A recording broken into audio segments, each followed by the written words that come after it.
before we begin, I wanted to say that I'm grateful for all the viewers. You guys mean a lot.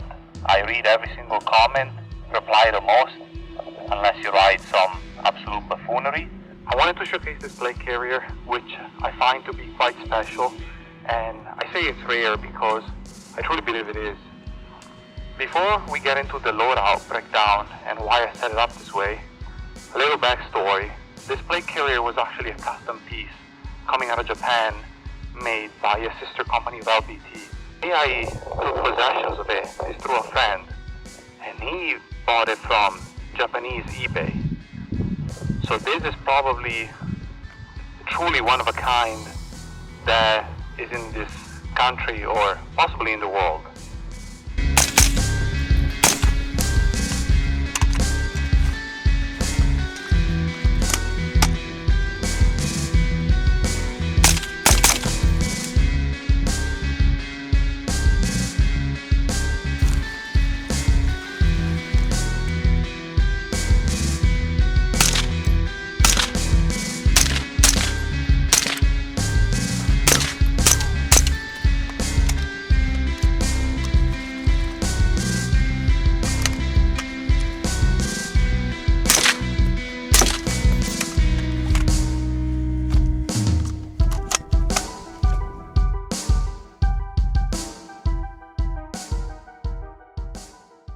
We're talking about this new plate carrier setup, which I'm very excited about because I was trying to hint it at the beginning. This plate carrier is actually a very unique piece and it's very interesting to me. So I wanted to share with you guys this new setup. The base, so this plate carrier is actually an LBT 1694. You guys might know about it because it's pretty popular plate carrier back in the day in the GWAT era.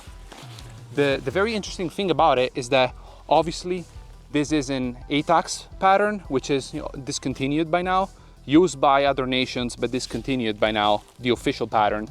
And this was actually a custom piece done for somebody out of Japan. And the interesting thing about it is that the plate carrier itself is in AU, which is what I'm wearing on my jacket. It's like the arid version, but the webbing is in FG.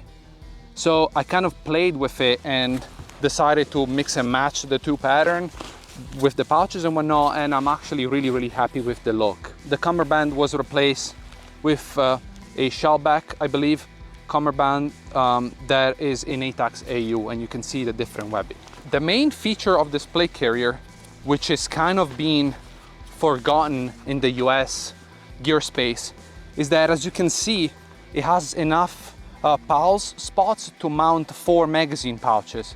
So this trend kind of died over in the recent year, which I believe it should absolutely be brought back, because as you can see, I can directly mount 4 magazines without the use of a placard.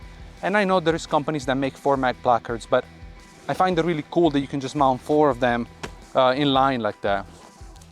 Speaking of the mag pouches, so this plate carrier has a purpose, right? So I am replicating a loadout, so that's why you see the look I'm going for. But these pouches specifically are taco pouches, and I gotta say they have become my favorite magazine pouches, no questions asked. Reason why is because they're so modular. You can put AR magazines perfectly, they fit AK magazines perfectly as well, and they have bungee adjustments, so they're awesome for that. But these ones are actually handmade by some guy in Poland, and he makes all of these. These are actually quite pricey. They're like $40 each. So already here, I find it funny that just the mag pouches are like the cost of most plate carriers already. But anyway, I digress. The mag pouches are awesome. They're super easy to pull out a magazine and then re-index it, because they have these like plastic tab. So magazine, of course, when I say that, it's not gonna happen, but they slide in and out quite well.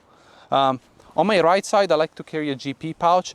This one is actually marketed as a medical pouch. This is made by A&A Tactical, a Russian brand, the A&A Tax FG. So this pouch is actually really nice, and the reason why I say that, it's because it has a ton of internal storage. And as you can see right now, I have my headlamp in here, a Sharpie, a rangefinder, and a bit of wire cutters. But there is so much organization, and you can also pull bungee cords to keep looser items. There is all kinds of retention, and it's just a really, really good pouch. And then it has this holdover thing. So yeah, it's definitely made to be an IFAC, but I use it as a GP pouch, and it's also a tearaway, so you can rip it off, of course, being an IFAC. But it's a nice pouch and I like it. On my left side, I have a tourniquet pouch. This one is actually made by Emerson in ATAX AU, and as you can tell, the ATAX fabric it's close, but it doesn't exactly match the real one, but who cares? So tourniquet pouch, I actually really like this design. Right now, I don't even have a real tourniquet in it. It's in my real medical kit. This is just a Milsim West tourniquet. But what I like about this pouch, that you can just like rip it open like that, and then it's just like, you can just pull out the tourniquet. Obviously this all comes open. So it's a nice pouch, and then it has this little button here for closure. Underneath it, my absolute favorite radio pouch, the Shaw Concept radio pouch.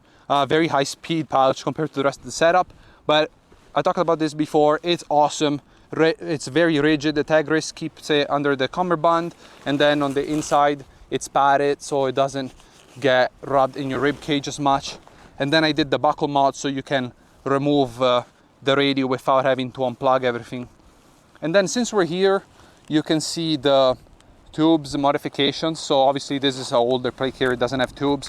What you do with these, you just fold the cummerbund and then just slide this tube adapter. It's zip tied so it doesn't go anywhere, and then it just adapts most cummerbund to be tubes. And I love these because you don't have to adjust things, especially since you have a lot of stuff, you know, in the front. And then once you have magazines, and like for example, I have a knife back here, right, stuck in.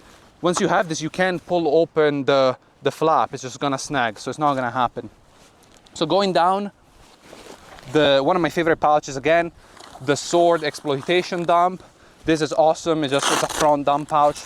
It's massive. You could just throw magazines in it and whatever you want.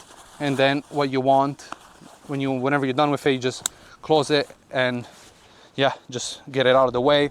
And again, this is an ATAX AU, which is discontinued. These are really, really hard to find nowadays. This front soft armor groin protector, I actually want to give a shout out to Cryptic Observation. Not a sponsorship, but he's just some college kid that makes gear, and he reached out and he wanted to send me something. So go check him out. I'll leave some links. He actually did a really good job.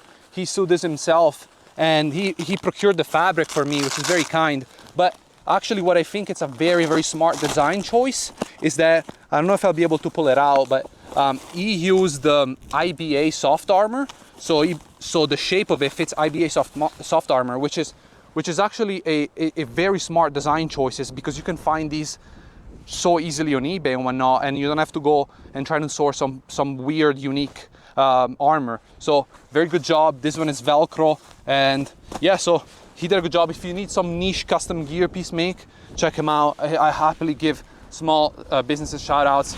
I've been a college student trying to make some extra bucks in the past too, so I understand. The TA push to talk is just my girlfriend's hair tie, which I stole, holds it actually quite securely. It's nice. It's a really nice push to talk, very tactile. And then this admin pouch, it's again made by Emerson, being ATAX FG this one. And one thing I always carry, multi-tool, fits really good in this section here. And then the admin pouch is Velcro, so I have a little towelettes for your glasses and optics, and then some Allen keys because I was doing something with my scope, so I was just fixing that up. Overall, I think the admin pouches are kind of not a thing anymore. I don't see many people using them, but I don't know, I personally really like them. I know a lot of, you know, professionals mount phones in there. They probably have a better use for it, but for me, this is actually quite nice. And then I did talk about the knife. There is a knife that just slides in there if you need to cut like meals and whatnot. Yeah, so, and then the one disappointment that this plate carrier has is that unfortunately, at the moment, I'm not being able to mount my soft armor here. And the reason being, it's because I don't have the right pouch for it, but maybe I can get a hookup, and what I would need is a rectangular pouch that mounts to this slot right here and to this slot right here, and then allows me to hold the side armor. It's very nice that this cummerbund has moldly on both sides, so it will allow me to do that in the future. So that's definitely coming, because I do like my soft armor.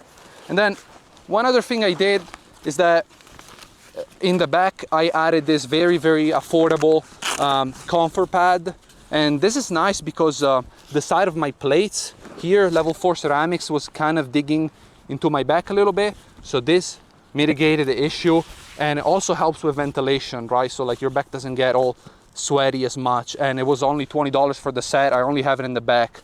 Overall, it's a very comfortable setup now. The zip tie mod, of course, keeps it nice and actually more stable in this floppy direction, and it still allows for, you know, a bit of slack for when you like add radios or clothing or whatnot. So cheap, must-do mod that I recommend all the time. The one missing piece is going to be an hydration little pouch thing that I ordered, but it's, who the hell knows where it is in the mail, but I actually got it in atacs AUX, which unfortunately I couldn't find it in AU, but it'll do. It'll come in the mail at some point. I appreciate you guys watching. Of course, I find this stuff really interesting. I hope you guys too.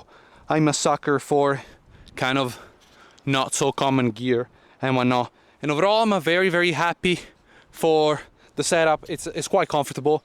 I'm planning to use this in Milsom West event, so I'll be living in it for a couple days, so it must be comfortable. But overall, tell me guys what you think. I'm sure it's something, you know, you don't really see every day. I try to do something a bit different, but overall, yeah, I'm very happy with the turnout, and see you in the next one.